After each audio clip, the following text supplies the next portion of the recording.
First day jitters. Okay, so I admit that the first day of school I was so nervous that the butterflies in my stomach were more like pigeons flying around in my insides. Mom and Dad were probably a little nervous too, but they acted all excited for me, taking pictures of me and Via before we left the house, since it was Via's first day of school too. Up until a few days before, we still weren't sure I would be going to school at all. After my tour of the school, Mom and Dad had reversed sides on whether I should go or not. Mom was now the one saying I shouldn't go, and Dad was saying I should. Dad had told me he was really proud of how I'd handled myself with Julian and that I was turning into quite the strong man.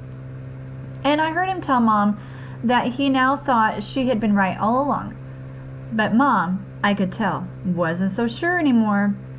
When Dad told her that he and Via wanted to walk me to school today, too, since it was on the way to the subway station, Mom seemed relieved that we would all be going together. And I guess I was too. Even though Beecher Prep is just a few blocks from our house, I've only been on that block a couple of times before. In general, I try to avoid blocks where there are lots of kids roaming around. On our block, everybody knows me and I know everybody. I know every brick, every tree trunk, every crack in the sidewalk. I know Mrs. Grimaldi, the lady who's always sitting behind her window, and the old guy who walks up and down the street whistling like a bird.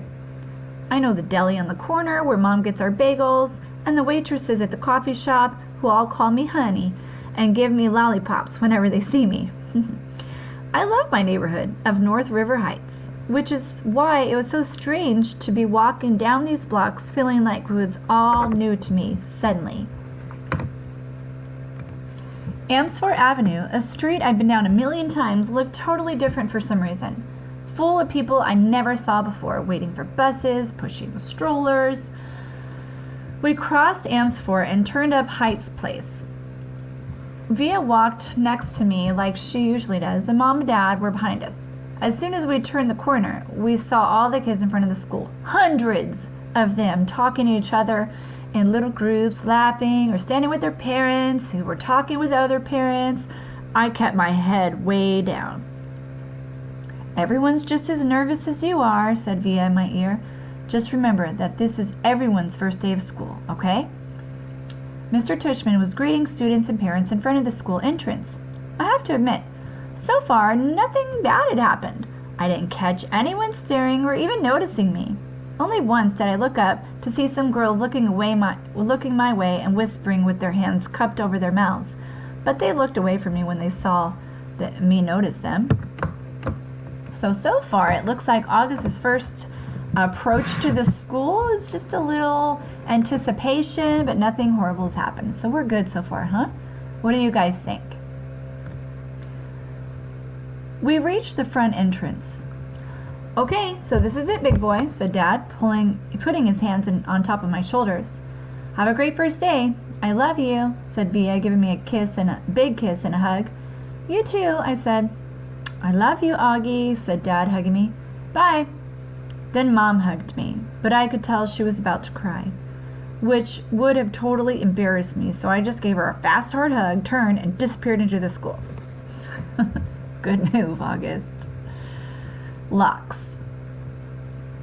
I went straight to room 303 on the third floor. Now, I was glad I'd gone on that little tour because I knew exactly where to go and didn't have to look up once. I noticed that some kids were definitely staring at me now. I did my thing and pretending not to notice. I went inside the classroom and the teacher was writing on the chalkboard while all the kids started sitting at different desks. The desks were in a half circle facing the chalkboard, so I chose the desk in the middle toward the back, which I thought would make it harder for anyone to stare at me. I still kept my head down, way down, just looking up enough from under my bangs to see everyone's feet. As the desks started to fill up, I did notice that no one sat down next to me. Couple of times someone was about to sit next to me and then changed his or her mind at last minute and sat somewhere else. Hey, August, it was Charlotte, giving me her little wave as she sat down at a desk in the front of the class. Why anyone would ever choose to sit way up in the front of the class, I don't know. Hey, I said, nodding hello. Then I noticed Julian was sitting a few seats away from her, talking to some other kids. I know he saw me, but he didn't say hello. Suddenly, someone was sitting down next to me. It was Jack. What's up? He said, nodding at me. Hey, Jack, I answered, waving my hand, which I immediately wished I hadn't done because it was kind of uncool. Okay, kids, okay, everybody, settle down, said the teacher, now facing us. She had written her name, Miss Petosa, on the chalkboard. Everybody find a seat, please.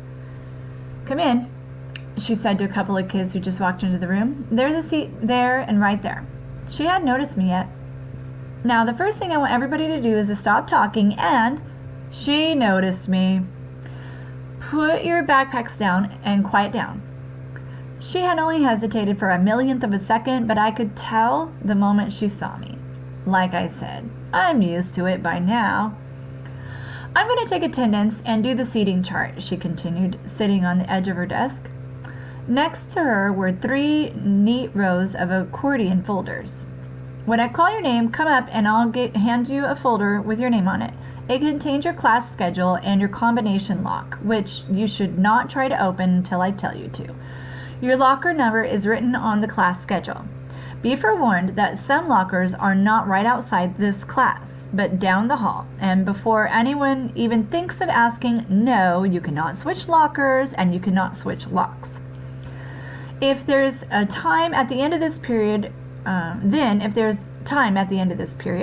are all going to get to know each other a little better, okay? She picked up the clipboard at her desk and started reading the names out loud. Okay, so Julian Albans, she said, looking up. Julian raised his hands and said, here, at the same time. Hi, Julian, she said, making a note on her seating chart. She picked up the very first folder and held it out toward him. Come pick it up, she said, kind of no nonsense. He got up and took it from her. Him and a chin? She handed a folder to each kid as she read off the names. As she went down the list, I noticed that the seat next to me was the only one still empty, even though there were 2 kids sitting at one desk just a few seats away. When she called the name of one of them, a big kid named Henry Joplin, who already looked like a teenager, she said, Henry, there's an empty desk right over there. Why don't you take that seat, okay? She handed him his folder and pointed to the desk right next to mine. Although I didn't look at him directly, I could tell Henry did not want to move next to me. Just by the way he dragged his backpack on the floor as he came over, like he was moving in slow motion. And then he plopped his backpack up really high on the right side of the desk, so it was kind of like a wall between his desk and mine. Maya Markowitz, Miss Petosa was saying. Here, said a girl about 4 desks down from me. Miles Nuri? Here, said the kid that had been sitting with Henry Joplin. As he walked back to his desk, I saw him shoot Henry a poor you look. August Pullman, said Miss Petosa. Here, I said quietly, raising my hand a bit. Hi, August, she said, smiling at me very nicely. When I went up to get my folder, I kind of felt everyone's eyes burning into my back for a few seconds as I stood in the front of the class. And everyone looked down when I walked back to my desk. I resisted spinning the combination when I sat down, even though everyone else was doing it, because she had specifically told us not to. I was already pretty good at opening locks anyway, because I've used them on my bike. Henry kept trying to open his lock but couldn't do it. He was getting frustrated and kind of cursing under his breath. Miss Petosa called out the few next names. The last name was Jack Will. After she handed Jack his folder, she said, okay, so everybody write your combinations down somewhere safe that you won't forget it, okay?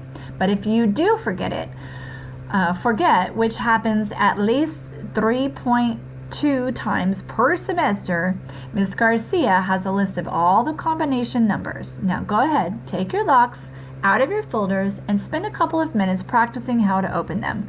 Though I know some of you went ahead and did that anyway. She was looking at Henry when she said that. And in the meanwhile, I'll tell you guys a little something about myself. And then you guys tell me a little about yourselves. And we'll, get to know each other. Sound good? Good.